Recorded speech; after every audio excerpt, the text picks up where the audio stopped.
Duit ada. Berapa banyak dalam bank? Adalah 3 juta. Dah daftar haji dah.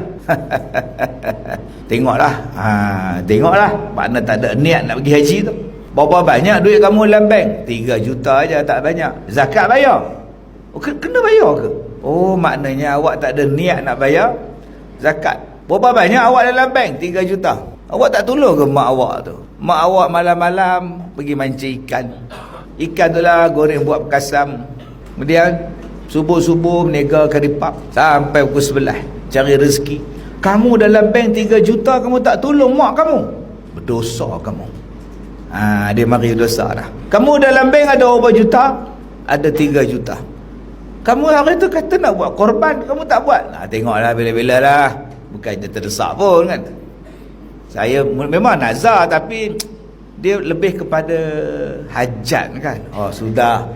Jadi kalau simpan duit tak dibuat pada benda-benda yang wajib tadi, maka simpanan tadi berdosa. Taklah haram. Duit tu tak haram. Perbuatan dia itu adalah berdosa.